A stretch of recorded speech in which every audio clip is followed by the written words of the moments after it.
Boom! Welcome to the Simba the Speaker channel. I am Simba the Speaker, your cleaning guide to cleaning business success. If you are new to the channel, please do not forget to subscribe to the channel. Hit that bell notification for notifications on when we drop. And even then, I'm still going to tell you, we drop every Tuesday and Thursday at 6 p.m. At the end of the video, if you felt like I given some value to you in this video, or you felt the effort I put in to give you some value, give me a thumbs up. It would help so much. Now, in the details of the bio of this video, you're going to see a couple things. The first thing you're going to see is our community link. Yes, our free Remote Cleaning Business University community, live webinars, Q&As, and a free ebook will be waiting for you when you click that link. Now, with that being said, now that I said that, I actually want to go check. I want to go check up this. Oh, another new member. I love this. Okay, so with that being said, as well, if you have any questions, maybe you want to do a quick one-on-one with me, right? I have a one-on-one link there as well. You can click the link to book a one-on-one. That'll be beautiful. That would be perfect. Check out my TikTok. It's the same name as this channel. If you check out my TikTok, I drop a lot of videos. I have hundreds of videos on the remote cleaning business industry as well. So be sure to check that out. I think you would like that as well. But nonetheless, thank you for being here. And we will actually get started for today, right? So today I want to talk about something, right? So I want to talk about underpricing. Underpricing is the real thing, and it will kill your business. Underpricing.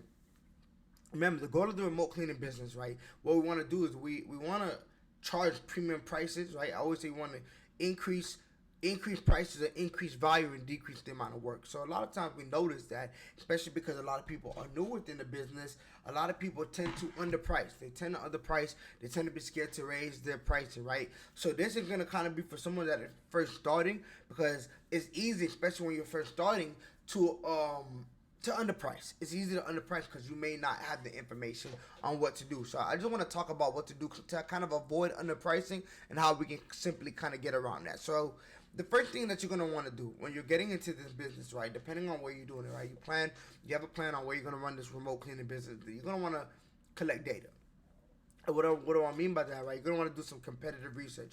You're going to want to call around. We call it being a ghost client, right? You're going to want to call around and talk to people and ask about, like, just ask what they would charge for a 3-2, right? You're not going to say, hey, I'm a remote cleaning business owner. I want to know what you charge for a 3-2. But you're going to act like you're a client. Just ask for a deep cleaning for a 3-2 or a 2-2 or 4-2 or 4-3, whatever, right? You're going to do competitive analysis, you're going to do analysis to collect data to check your competitors, right? And you're going to get that competitor analysis to see what is the average price for certain cleanings around the area, right? And so you're going to want to get enough data so that you get the picture about like what everybody charges, right? Because some people will charge very low and some people will charge very high, right? You want to kind of get that data together, right? And also, when you're getting ready to do this, and I should have added this in the first place, but no worries, you can add it now, is you want to define what your market is going to be. This is what I was saying when you should pick somewhere, right? You should pick somewhere where you're going to run your cleaning business, but you don't want to just kind of throw a dart at a map and pick somewhere. But what you want to do is look for certain things, right?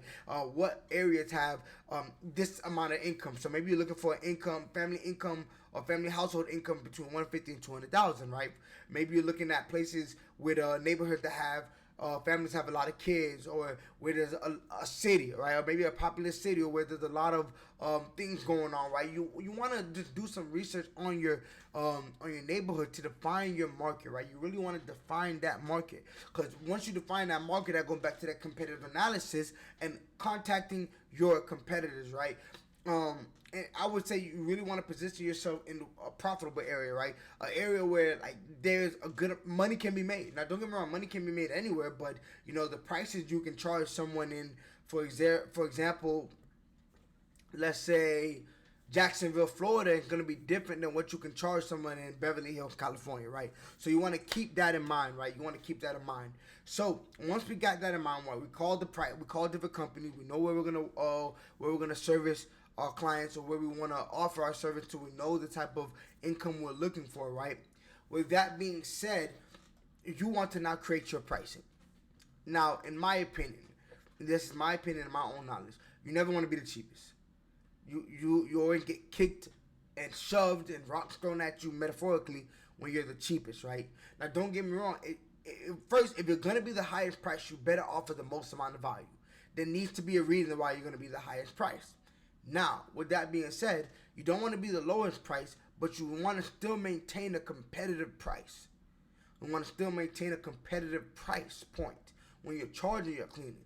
And now, don't get me wrong, if you are a little bit higher and you can kind of communicate the value that you offer within your cleaning business, that's perfect, right? That's perfect.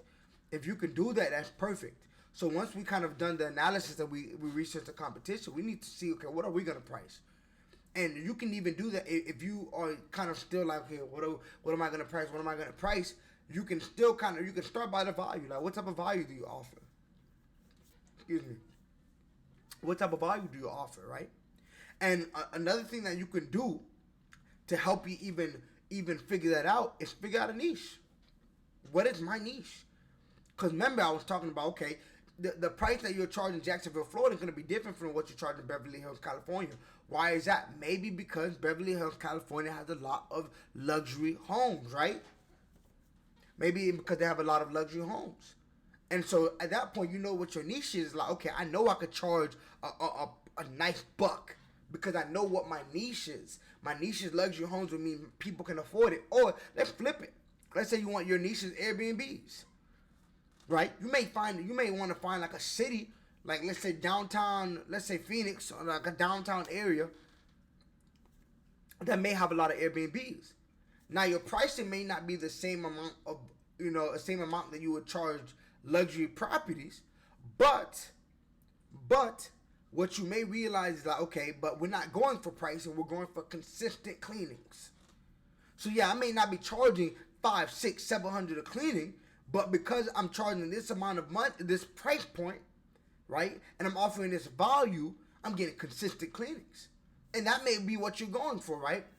So at that point, once we kind of figure out that niche, we can set our pricing. Because technically, we know the area. We know what the average cleaner is charging, right? And then we also know what our niche is.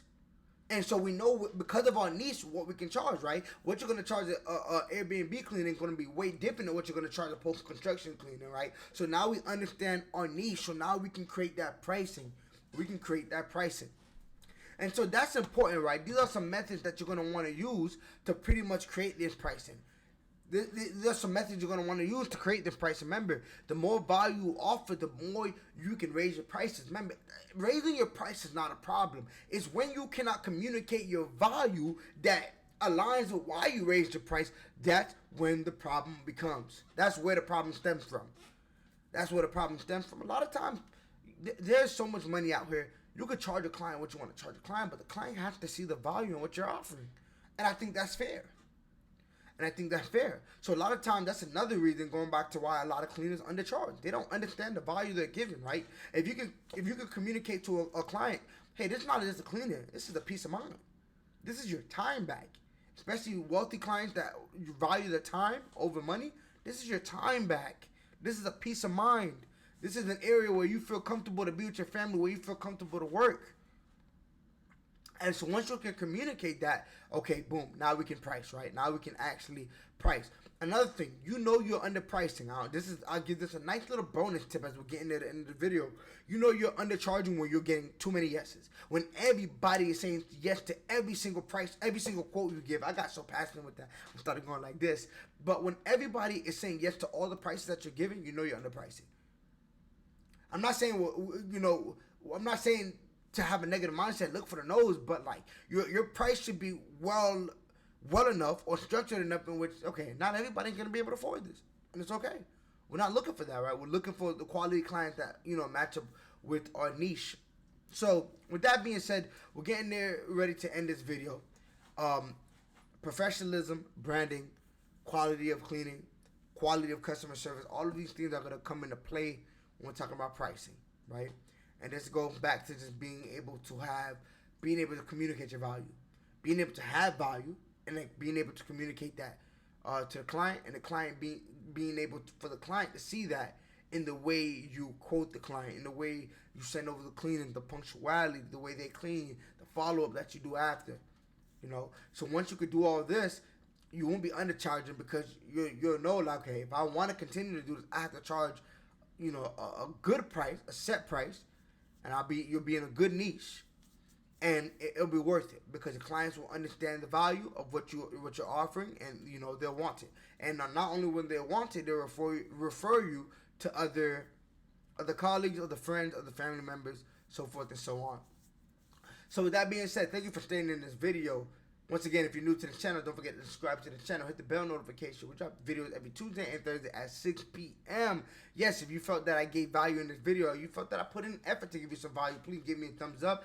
Go to the details of the video. Like I said, we have the free community link. You'll get your live webinars, Q&As, free ebook as well. If you want to do it one-on-one, you can book with me as well. Don't forget to follow me on TikTok and Instagram. On TikTok, I have so much content about remote cleaning business that I'll be transferring over to the Instagram, so be on the lookout for that. But once again, thank you for being here, and I will see you on the next video. Blessings and peace.